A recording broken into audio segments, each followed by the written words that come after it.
Hi everyone, this is our channel Around My Story. Please like, share and subscribe. Meu nome é Jenny, mas podem chamar-me de rapariga má se quiserem.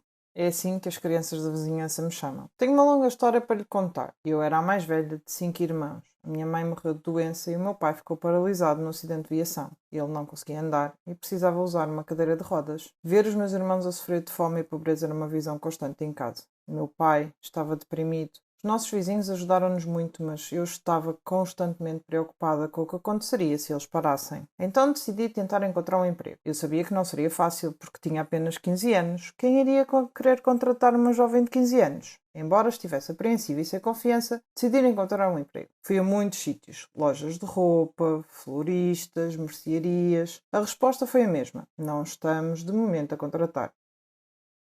Um dia, sentindo-me desanimada, caminhava sem rumo, sem destino em mente, quando de repente me vi perto de um hospital. Num impulso, entrei.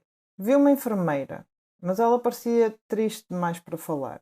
Então olhei em volta e encontrei outra enfermeira que parecia um pouco mais gentil. Ela notou e perguntou se eu precisava de ajuda. Eu disse-lhe que estava à procura de emprego, qualquer trabalho, que até esfregaria e limparia. Ela sentiu simpatia por mim e disse-me para não me preocupar. Em seguida, ela foi ao escritório do diretor. Eu estava preocupada. Estava metida em sarilhos. Um minuto depois, ela chamou-me para falar com o diretor.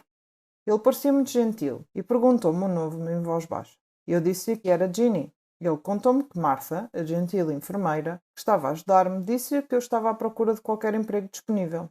Ele disse que tinha um emprego para mim, mas estava preocupado que pudesse ser um problema. Senti uma pontada de medo e perguntei qual era o problema. Ele disse que eu teria que trabalhar no turno da noite. Só isso? Eu senti-me tão aliviada. Concordei imediatamente e ele disse que gostou do meu entusiasmo e que poderia começar no dia seguinte. Ai, eu estava tão feliz!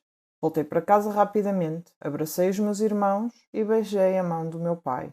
Contei-lhes sobre o meu novo emprego. Meu pai olhou para mim com tristeza e disse que eu era muito jovem para assumir essa responsabilidade. Eu disse que estava tudo bem e que eu poderia lidar com isso.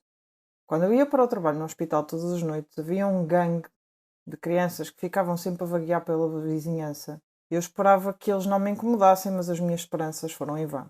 E eles gozavam comigo sempre que passava por eles. Nunca disse isto à minha família. Comecei a trabalhar como empregada da limpeza, mas devido ao meu zelo e inteligência, pude aprender um pouco sobre enfermagem e então fui promovida. Primeiro auxiliar de enfermagem e depois a enfermeira. Os meus colegas apoiaram-me muito. Tudo estava quase perfeito, exceto pelo gangue do bairro, que estava sempre a incomodar-me e a chamar-me Ginny, a rapariga má. Eu queria que eles simplesmente fossem embora e me deixassem em paz. Então um dia, um milagre aconteceu. Enquanto eu trabalhava no hospital, os valentões da vizinhança entraram com o seu líder em braços. Ele estava gravemente ferido, todo o seu corpo estava coberto de sangue. Eles gritavam por alguém que o ajudasse. Quando me viram, imploraram que eu o salvasse. Trabalhei rapidamente com a equipa. O seu estado era grave. Ele tinha sofrido um terrível acidente de moto. A equipa e eu trabalhamos afincadamente para estabilizar a sua condição e tratá-lo. Depois de estabilizá-lo, fiquei exausta. De repente, senti alguém aproximar-se. Era o gangue do bairro. Eles desculparam-se por me incomodar e pediram-me que os perdoasse. Eles disseram que não sabiam que eu trabalhava num hospital. Sorri e disse-lhes que estava tudo bem e que os considerava meus irmãos e irmãs. Outra enfermeira foi ter com eles e disse que o seu amigo estava bem. Fiquei tão feliz que o meu problema estava resolvido. E eles chamaram-me para falar com o seu líder. Ele tinha lágrimas nos olhos e disse-me que lamentava e pediu-me que o perdoasse. Ele foi tão sincero que fiquei comovida. Gentilmente pedi-lhe para ficar quieta e descansar um pouco. Quando estava a ir embora, ele chamou-me e agradeceu-me novamente. Depois desse incidente, o diretor chamou-me e elogiou-me por ter salvo a vida do paciente naquele dia. Eu ainda estava muito longe de realizar os meus sonhos, mas tinha uma boa vantagem. O gangue da vizinhança começou a chamar-me Anjo da Misericórdia. Fui amaldiçoada, e isso vai assombrar-me para o resto da minha vida.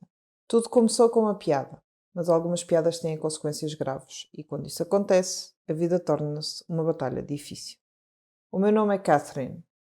Tenho 16 anos e moro com os meus pais e a minha irmã mais nova, Mara.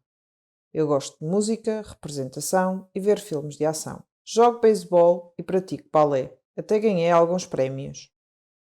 Eu só tenho um problema. Gosto de gozar com as pessoas.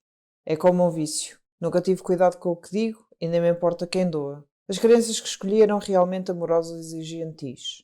Mas isso encorajou-me ainda mais. Meus amigos eram exatamente como eu. Na verdade, eu era o líder deles. Nós caminhávamos como se fôssemos os donos da escola. Tínhamos um colega de turma chamado Norman. Ele não era exatamente o que chamaríamos de alguém em boa forma. Ele era o oposto da boa forma. Durante os intervalos das aulas, o meu grupo e eu roubávamos a sua lancheira e atirávamos uns aos outros, mantendo-o longe dele. Vimos-lo correr na tentativa de nos alcançar, mas ele parou no meio do caminho. Peso extra não o ajudou. Ele rapidamente ficou sem fogo. Sempre que ele entrava na sala de aula, nós o surpreendíamos atirando vegetais e frutas velhas e podres nele. Norman tolerou as nossas provocações. Ele não parecia importar-se muito, mas um dia uma piada foi longe demais. Concebemos um plano maligno. Dissemos que haveria um concurso de fotos, e quem fizesse a pose mais engraçada ganhava. Norman era tão crédulo que acreditou em nós. Na verdade, ele pensou um pouco e posou para nós. Fizemos o possível para não desatar as gargalhadas enquanto tirávamos fotos dele. No dia seguinte, quando ele chegou à escola, Norman descobriu que as suas fotos da sessão tinham sido afixadas nas paredes da sala de aula e as crianças riam, escrevendo comentários por todo lado. Norman ficou mortificado e olhou para os rostos dos seus colegas. Todos se riam e apontavam para ele. Norman começou a chorar, seu nariz começou a sangrar, então desmaiou. Um professor teve que chamar uma ambulância para levá-lo ao hospital. Eu certamente não esperava que isso acontecesse. Sabíamos que Norman ficava às vezes muito cansado e perdia o resto do dia de aulas, mas não sabíamos que ele tinha um problema de saúde. Senti um profundo pesar. A maldição de que falei no início começou quando uma rapariga chamada Naomi se juntou à nossa turma como aluna nova. No seu primeiro dia, o nosso professor trouxe-a e apresentou-a. Ela sentou-se numa mesa da última fila. Percebi que ela olhava sempre para mim de um modo estranho e perguntei-me porquê. Ela olhou-me com desdém. Eu não conseguia entender porquê, afinal, era a primeira vez que a conhecia. Eu evitava, principalmente porque a sua aparência deixava-me desconfortável. E sempre que o meu grupo queria gozar com ela, eu dizia para a deixarem em paz. Eu senti que havia algo estranho com essa rapariga. Um dia, durante a aula de ciências, o professor colocou-nos em pares para fazer uma experiência de laboratório. Eu pretendia perguntar sobre a maneira como ela me olhava, mas antes que eu pudesse dizer alguma coisa, ela tomou a iniciativa e surpreendeu-me ao abordar o assunto. Vais pagar pelo que fizeste ao Norman, disse ela friamente. Olhei para ela e perguntei como conheces o Norman e do que estás a falar. Ela respondeu, não importa como sei, apenas sei. Passei os dias seguintes a pensar nas suas palavras. Depois, Naomi ignorou-me completamente, sem olhares fixos, sem olhares acusadores. Era como se para ela eu não existisse. Eu não entendi. Então, chegou o dia.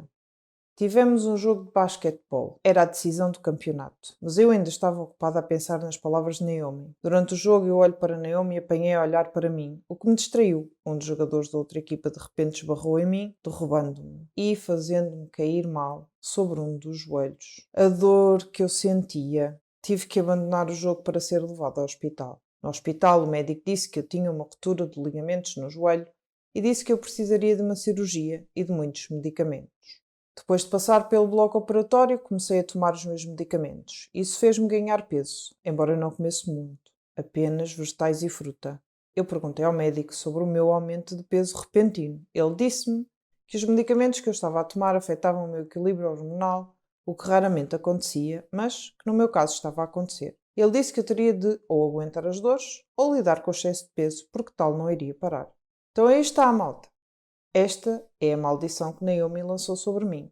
O preço que tive que pagar pelo que fiz a Norman. Eventualmente fiquei boa o suficiente para ir fazer os meus exames finais. Quando cheguei à escola, todos os meus amigos olharam para mim e começaram a rir. E eu agora era o seu alvo, a sua presa. Um deles disse, estás tão grande como um elefante. Retorqui, vou perder peso assim que parar de tomar os medicamentos. Mas ninguém ouvia. Agora estou a viver um pesadelo e gostaria de dizer a Norman que sinto muitíssimo por tudo o que lhe fiz. Quase toda garota sonha em ser uma princesa da Disney. Ser como Cinderela que se casa com um príncipe ou Branca de Neve, a mais bela de todas. Minha história é algo parecido, mas contos de fadas geralmente têm um final feliz, certo? A minha, no entanto, bem... Vou deixar que você faça seu próprio julgamento. Meu nome é Rona, tenho 17 anos. Vivo com meus pais e minha irmã Celina. Na escola eu era como uma princesa. Eu adorava meus amigos e eles me adoravam. Eu me destaquei em tudo o que fiz na escola. Era a melhor cantora, eu era atlética e praticava todos os esportes. Minha única falha era meu cabelo, que era muito crespo e feio para o meu gosto. Acho que o cabeleireiro chamava de cacheado, mais para confortar pessoas como eu. Mas crespo não é cacheado, não no meu dicionário. Reconheço que parecia atrativo em algumas pessoas, mas o visual mais arrebatador para mim é o cabelo longo e liso. O adorável cabelo liso pode deixar qualquer garota bonita, mesmo se ela não tiver traços bonitos. Oh, como eu invejava algumas garotas na minha escola com seus cabelos longos e sedosos. É claro, minha princesa da Disney favorita era Rapunzel. Nos meus sonhos eu era sempre ela. Na minha opinião, ela era a mais linda princesa do universo Disney. O sofrimento que ela passou para depois receber o que merecia, sem mencionar seu cabelo sedoso e brilhante, o jeito que ele brilhava à luz do sol, que eu não daria para ter um cabelo como aquele. Tentei de tudo para melhorar meu cabelo. Eu lavava com shampoo, mas ele ficava fofo, igual a um pelo de um lulo da Pomerânia. Você já deve ter visto um. Eu usava creme de alisamento, mas então parecia uma estrada pavimentada com melaço derramado por toda parte.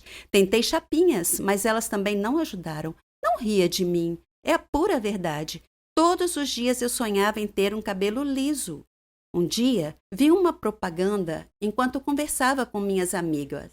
Mencionei um centro de pesquisa da ciência da beleza e disse que alguns cientistas haviam descoberto um novo produto que não importava a quantidade de frizz ou cachos, transformaria o cabelo em liso e sedoso em poucos minutos. O centro precisava de voluntários para testar o produto na frente de um público. E eu pensei, uau, meu sonho pode se realizar e ainda vou ficar famosa. Eu me inscrevi imediatamente. Fui escolhida entre 3 outras garotas. Estava um pouco preocupada porque minha experiência havia ensinado que as coisas nunca saem do jeito que nós planejamos, mas eu dizia a mim mesma que era um produto simples. O que poderia dar errado? Pesquisei sobre o cientista que ia conduzir o experimento. Ele era famoso na sua área. Seu nome era Wilfred Johnson. Eu cheguei no estúdio onde o teste seria conduzido. Eles já estavam me esperando. O Sr. Johnson parecia um cientista de desenho animado, com cabelo desgrenhado e um jaleco branco enorme e óculos tipo Harry Potter. Acho que você entendeu. Ele me explicou como o produto funcionava e me garantiu que tudo sairia bem. Claro, certo. Como se eu nunca tivesse ouvido isso antes. No entanto, seu discurso empolgado me deixou animada. Então veio aquela papelada legal, as isenções de responsabilidades para o caso de efeitos colaterais que pudessem ocorrer devido ao uso do produto de beleza. E eu assinei tudo. Ele viu que eu parecia preocupada e hesitante, então tentou me tranquilizar, dizendo que se tratava de uma rotina típica de ensaios clínicos. Eu continuei preocupada, mas decidi seguir em frente mesmo assim. Eu convidei minhas amigas para assistirem ao experimento. Parecia mais uma grande conferência. Além do Mr. Johnson, havia jornalistas, fotógrafos e outros 2 médicos na sala. O Sr. Johnson explicou sobre o produto ao público. Eu fiquei fora do palco, esperando para ser chamada.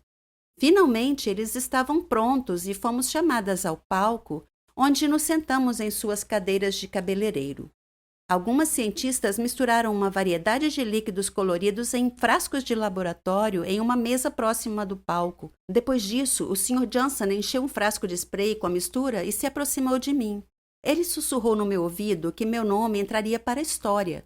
Então ele borrifou meu cabelo com o elixir mágico que os cientistas prepararam minutos atrás. Eu esperei nervosamente, então, lentamente, meu couro cabeludo sentiu uma sensação de ardor, como se tivesse sido mordido por uma centena de formigas de uma vez. Mas eu estava com vergonha de mencionar isso, então a dor diminuiu e um milagre aconteceu.